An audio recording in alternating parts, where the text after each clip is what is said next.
Et ce à quoi vous avez fait allusion il y a un instant, j'y reviens, c'est une réunion qui a eu lieu le 17 mars 2007, à laquelle j'ai été mêlé par le plus grand des hasards, parce que j'avais des jours en retard, il fallait que je vienne pointer. Donc avec ma carte, je suis rentré, et là, il y avait des nœuds papes partout. Le pape, l'hyperclasse, en fait. Ah ben, c'était top, la super classe invisible. Et je reconnais Kissinger. Il y avait Brzezinski, il y avait des grands patrons, Anne Lauvergeon, il y avait avec des petites tables très bien achalandées. Et ils parlaient entre eux, puis il y a eu les discours, et je suis resté jusqu'au bout. Et en fait, ce que j'ai compris, c'est que c'était la trilatérale branche Europe. Ils étaient 400. Et il disait qu'il faut détruire les nations. Il disait qu'il faut détruire l'homogénéité des nations. Très intéressant. Pour pouvoir augmenter les marchés. Avoir le marché planétaire de masse. Et c'est eux qui ont inventé le mot gouvernance mondiale. Ils parlaient du réchauffement climatique. Ils disaient que dans les écoles, au lieu de dire aux enfants « sauvez votre pays, sauvez votre région, sauvez l'arbre qui est en face de chez vous », non, sauvez la planète, c'est là. Et ils parlaient de la nécessité de réunir dans le même combat les deux libéralismes, le libéralisme économique, en faisant sauter les frontières, et le libéralisme sociétal. Ils ont le droit de discuter entre eux, ce sont des chefs d'entreprise, vous discutez aussi avec des chefs d'entreprise, ils l'ont fait au Parlement européen, et pas forcément un complot. Absolument, c'est pas forcément un complot, ils n'ont pas besoin de comploter, ils ont le pouvoir. Ce que m'a dit un jour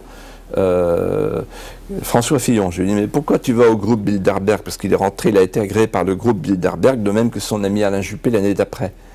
C'est quoi? Dans l'Évangile, on dit, faut pas mettre la lumière sous le boisseau. Ça vaut pour la franc-maçonnerie aussi. Pourquoi ils se cachent, ces gens-là? Pourquoi ils se cachent?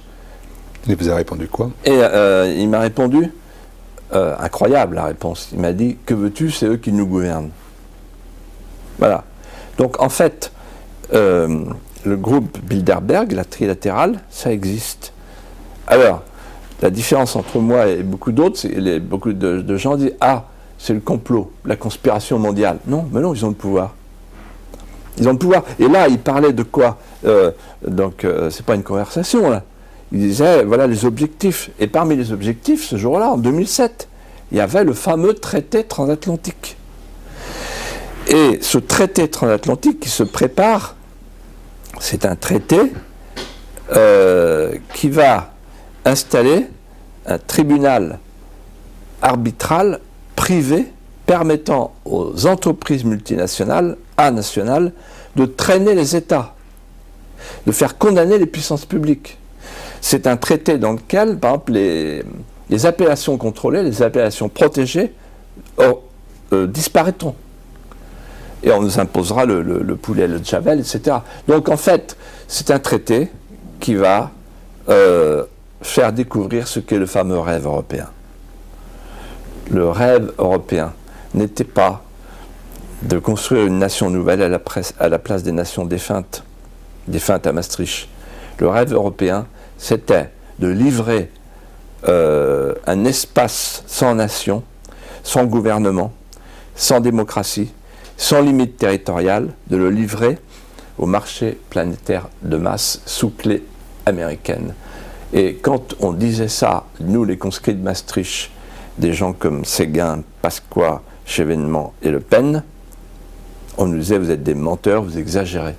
En fait, on était en dessous de la réalité.